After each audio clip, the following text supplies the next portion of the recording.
The show focused on delivering beneficial information on everything to do with products and services that can improve your life. This is Experts on Call on AM 650. Welcome back to the program. Sterling Fox with you. We're talking pets on this edition of Experts on Call. In studio, Phil Moriarty is with us from the BC Canine Training Center in Richmond. Also joining us from the Richmond Animal Hospital is Dr. Mike Shoffley. And guys, let's talk about separation anxiety. When you talk about pets and pet owners, the one sort of common denominator they all seem to have, aside from an obvious love of their creatures, is something called separation anxiety. Is this real? Are they projecting their feelings on their animals? Do animals go through separation anxiety stuff? Dr. Mike, start us off here. What's the deal? Well, I think there's both can happen. We can have dogs that truly have separation anxiety, and in many cases, there's owners have separation anxiety. So separation anxiety is simply being apart from the owner of the dog. Not being able to handle that. Okay, yeah. Right. So, from our perspective as an animal hospital, there are times we have to hospitalize animals. They need to be on intravenous, they need to have surgery, they need to have various other things done. And, there are many people that are like, well, no, they can't stay overnight because, he's gonna just panic and it's gonna be a terrible situation. And I would say 90% of the people that say that the pet is absolutely comfortable. Right. Sits in its kennel curled up in a little ball. Well, plus they're if it's sick. I was just going to so say, if it's having good. surgery, it's probably on medication, probably fairly calm to begin with. Yeah, and they're sick or they're on sedatives. And perhaps it's met new friends. It's met new friends. That's true. There's lots of distraction there. There are certainly those that come in and they're trying to chew their way out of the cage. Sure. And, those we try not to keep. But those other ones that, if they need hospitalization, it's important. So it's the human that's saying, "Oh, this couldn't possibly happen. This dog isn't going to handle a night away from me." Many times. Okay. But true separation anxiety for the pet is also a real scenario. Okay. Generally caused by the humans and their interaction with the pet, but not always. And it can be dealt with and needs to be dealt with as soon as possible rather than later. We can deal with it by behavioral and training needs, as Phil probably works with as well, and we also use medications to help deal with it. Okay. Is a lot of it though, because we hear a lot of negative feedback. Well, I go to work every day, and it's all I can do to just get there and on time and all the rest. I come home. We have to think that they're pack animals. And so they live in they're social. Right. Exactly. And so that socialization, if you take them away from something, then they're looking to compensate somehow. Right. So they're bored in a lot of cases, and so they chew the sofa to bits or whatever. Can be bored. Typically, and I agree with your numbers. Probably about 90% of the people that say that their dogs are suffering from that malady. Are not. And our indicator would be if the dog comes in and isn't eating the first night or something like that, if it's boarding, chances are there is a little bit of anxiety there. Sure. But within a half a day, it's meeting other dogs and it's meeting other people. It's got some other activities. Now it's using up energy that it's burning up, and now it's starting to get hungry again, and it'll start eating. Right. And it just becomes a routine. But if the routine is such that it's a lap dog, always either on the couch or in somebody's lap, and that's all that universe that dog knows. Right. There's some problems there. It needs to get out and socialize. So does size matter, Dr. Mike? Do larger dogs go through less of this than little guys who spend their time in laps? I would say not necessarily, but in general, probably we do see it slightly more in small dogs. Interesting. We see it more in my perspective, often in dogs that, when they're young, maybe they get the puppy in the summertime and the whole family's home. And then in the fall, kids go to school, mom goes back to work, or they all go back to work. Right. And now the dog's by itself for the first time. And also many people, they take their dogs to work with them every day. And that's fantastic. But if your lifestyle changes, you can't take your dog to work with you anymore, you lose your job, you decide to go on a different career path, then suddenly this dog is at a loss because it doesn't know how to be by itself. Right. So it's really important from a puppy perspective or a new dog perspective to make sure your dog has time on its own, by itself, where it's not completely dependent on you for everything. They need to be dependent on you. Yeah, and while his brain is young and explorative, Right. it's going out and learning different things. Right. And it won't learn them if it's got somebody nailing its Coddling. paw down to the floor. Yeah. Right. So, Phil, when people come to the BC Canine Training Center for one of the training programs and they tell you, well, we've got a problem with Rover. He has separation anxiety. Mm-hmm. So what does that tell you when someone makes that declaration when they drop off the pooch? Normally, it doesn't tell me anything. Okay. Because the dog is what the dog is. Lots of times when people, they tend to intellectualize and attribute human traits to animals. Mm-hmm. And so, especially if somebody comes in and says, well, he was a rescue.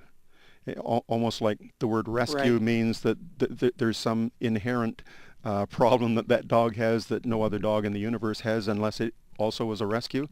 But rescue could mean anything from came from a bad home to it came from a flood situation, or it could mean any number of things. Sure. Rescue to me says more about the owner of the dog, Right. if they keep using that term, than it does about the dog, because I really don't care too much about all that history unless it hasn't got it's got broken bones. That's a different thing. Mm-hmm. Mm-hmm. But what I want to see is what the dog is, because that's what I'm dealing with. Right. Whatever the dog is what it is, not what I'm told. And sometimes when you're told things, it takes you a little longer to figure out that, to do the diagnosis as to what the problem is, because you've got these other random thoughts in your head as to, you're going down the wrong path. Mm-hmm. So separation anxiety to me, if they say it, is, let's see. Right. Yeah. And with regards to the rescue or the dog was abused before, because that's another one that I'm sure you hear all the time too. Yeah. I rescued a dog and it was abused before. You can tell from its behavior. I think in many situations it's because, again, it's the human component. That's how they feel owner about the needs dog. it to be that way. And it can also be somewhat of an excuse for the dog's inappropriate behaviors.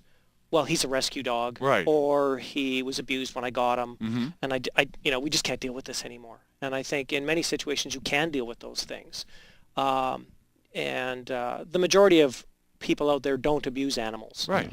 And so, the percentage of people that say their dogs were probably abused, probably weren't, because there's not that many people out there that abuse animals. So when you hear an owner make a remark like that to a veterinarian or to yourself at the training center, Phil, does that suggest to you that this is basically some kind of excuse for, I haven't trained this animal and it's kind of out of control and that's why I'm here now? Help!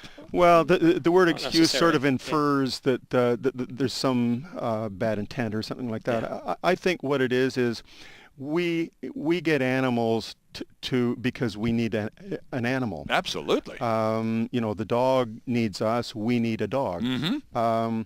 And certain people have certain types of dogs because certain types of dogs feed that need that we have.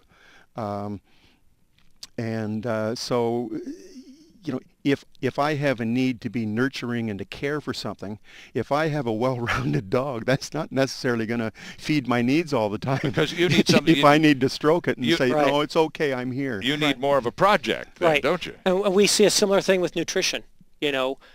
There are fantastic commercially available dog foods out there. Sure. That are, kibble.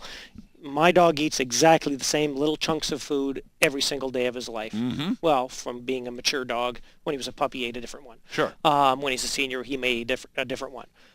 He never gets anything different. He never gets, the odd time he gets a dog cookie, but very rarely.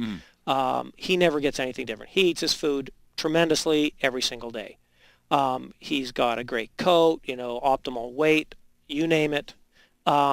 But many people feel the need to, if I'm not changing my dog's food, if I'm not cooking my dog's food for it, Right. if it's not eating the food that we're eating off the table, that they're not caring for it properly, because a big part of it is this need to nurture. We need to nurture. Right. And it's not a bad thing at all. It's a good thing. It's just sometimes it's irritating to the dog's stomach. And it may not be the most optimal thing to get your dog optimal behavior and optimal health. I was just going to say, as a veterinarian, when somebody presents this kind of pet to you and indicates that there's a whole diet thing going on here. I prepare this animal's meals 3 times a day and so on and so on. Nothing but raw food. Whatever. Yeah, I mean, there's all that. And of course, people get off onto strange tangents. Yes. What do you advise when you see this sort of overreaching from the kitchen to the dog? Well, we try to make diet recommendations for most animals that come in. Okay. Because aside from its genetics, that's one of the few things that we can do to truly help maintain their optimal health as a pet owner. And training is obviously important there as well.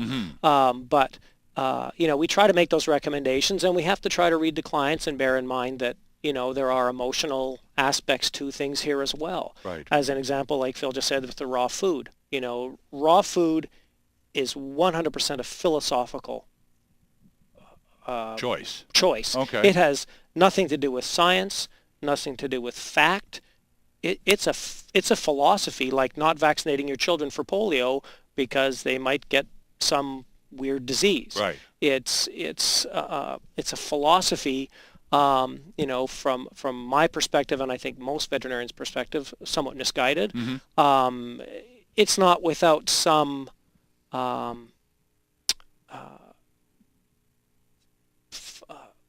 psychological basis.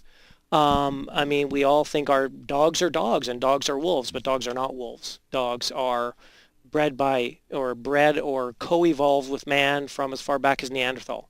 So, a poodle isn't anything close to a wolf, and neither is a German Shepherd, and neither is a husky. They're even far though the removed. latter two look a little bit more like them. And the average lifespan of a wolf in Algonquin Park is about 5 years old. So, we want our dogs to live beyond 5. We want our dogs to, have good stool. Sure. Maintain an appropriate body weight, have good oral health. Bones, and all those cartilage. Liver function, and kidney function. that's a diet and exercise package, isn't Exactly. it? The bones and all of that.